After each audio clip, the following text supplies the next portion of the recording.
Spotting how imposter syndrome shows up in our everyday working lives is the first step to tackling it. Today, I'm going to talk to you about some of the physical, emotional, and mental signs that might mean imposter syndrome is at play. And I'll also share with you how these symptoms can affect your behavior. So let's go back to the made-up scenario I mentioned in videos 2 and 3 of this series, a roadmap to overcoming imposter syndrome. If you haven't seen those videos, I will leave the link in the first comment of this post. Just go back and watch them. The example I used in those videos is a very common one. Sitting in a meeting, wanting to speak up, but feeling stuck. You've got ideas, but you just can't bring yourself to say them out loud. If imposter syndrome is the reason you're struggling to speak up, here are some of the signs you might notice in that very moment when you are sitting in the meeting. And what I'm going to do, I'm going to now pull actually on the screen a little presentation deck so that we can slow down and we can go through these symptoms. And if you want to, you can just pause the video or go back in the video and go through the signs one by one. So let's go and talk about the physiological symptoms. It means what's going on in your body if imposter syndrome is running your system and you are not able to speak up because of imposter syndrome. What you might be experiencing in your body is sweating, sweaty palms, sweaty armpits, feeling hot and having hot flashes, feeling cold and trembling. So it's either you're feeling hot or you're feeling cold. I always used to feel very, very cold. Feeling tension in various parts of your body or feeling frozen in your whole body, completely disassociated, feeling like you're not even in your body. Headaches. You might experience shortness of breath, very, very noticeable. Our breath gets very shallow. You might have racing heart and palpitations, dry mouth or difficulty swallowing, stomach issues, clenched jaw and grinding teeth, dizziness, muscle weakness. It feels like you can't really feel your body. You're like a rag doll. Blurred vision, and rashes on your body. If you go to the first video in the series where I'm talking about my own struggles with imposter syndrome, I very often had rashes on my face and on my neck. So I used to wear a lot of makeup and I would always cover my chest just to make sure that I avoid embarrassment of showing those red rashes. So these are physiological symptoms, meaning what you might be experiencing in your body. Emotionally, what might be going on for you in that very moment. You're feeling overwhelmed. You're feeling scared, of course, embarrassed and ashamed that you're not actually able to speak up. You might feel frustrated or angry at yourself, again, for not being able to speak up, even though maybe you were preparing and you know exactly what it is that you want to say. You might feel hopeless to emotionally numb and completely checked out from the meeting. And of course, there are those feelings of inadequacy and feeling like a fraud, just waiting to be discovered as a fraud. And then what might be going on for you mentally? It means what's going on in your mind, in your head. What are the thoughts that might be going through your mind? You might be experiencing racing thoughts and overthinking, like rehearsing in your head what it is that you're going to say, but never actually really saying it. Mental blankness, where the mind is just completely shut down, just like your body, you just completely checked out. Hyper-awareness of others, being scared of how people might judge you in that meeting. Self-criticism and that internal voice stirring the pot by saying how stupid you are, why you're not able to speak up, what's going on, why everybody else can say something, but you can't. Catastrophizing and imagining the worst possible outcome of that meeting and how embarrassing it's going to be after the meeting. Difficulty staying present and concentrating because we are so stuck in our head and we keep going on in our head. What about if I'm being called on? What am I going to say? So we are kind of preparing for being called out.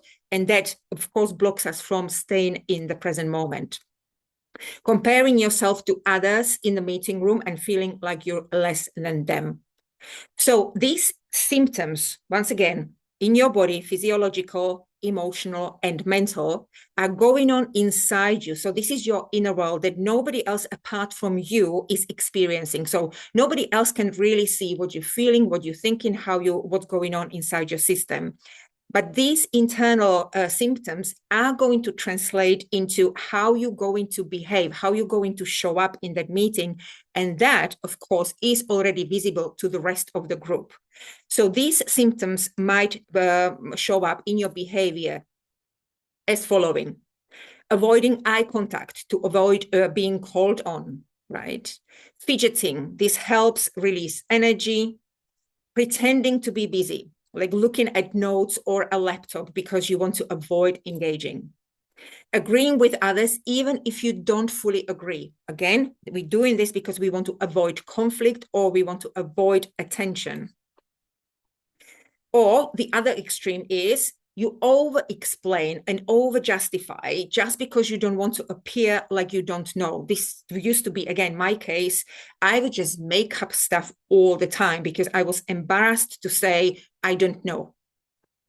Filling the silence with unnecessary chatter. Again, this used to be me. It was so awkward for me to be in silence. And so I would just keep talking, pretending that I was super confident, but it just cost me so much energy.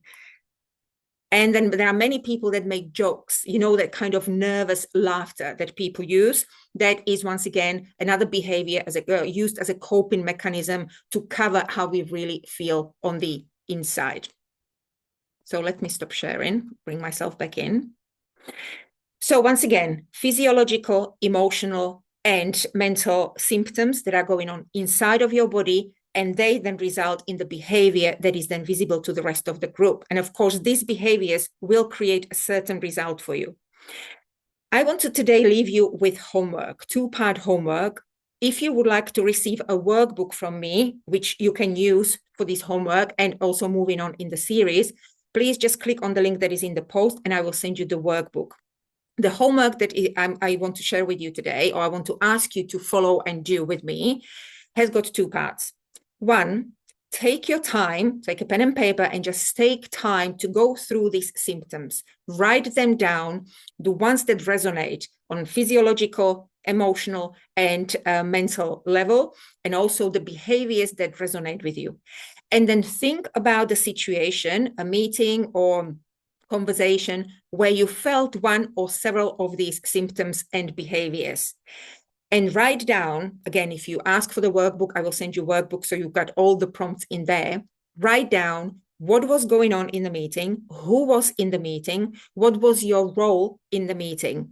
And just think about what was going on so that you can associate some or several of these symptoms with the situation and people that you were in with. Then think about another kind of a meeting. Maybe it was with different people, it was different situation where you did not experience any of these symptoms. And again, write down what kind of people were in there and what was your role in that meeting so that you can compare and see when do these behaviors and symptoms come up and when they don't. So that's the first part of the homework. Second part of the homework, again, if you ask for the book, if you download the book, you will receive the workbook, you can work in there. For the next 7 days before the next video, if you are watching this in real time, take literally 10 minutes from your day at the end of the day and just go through the symptoms and the behaviors from the presentation, from the workbook, and write down what did you feel and when did you feel it. Once again, who was present, what was the situation, what was your role in that particular situation.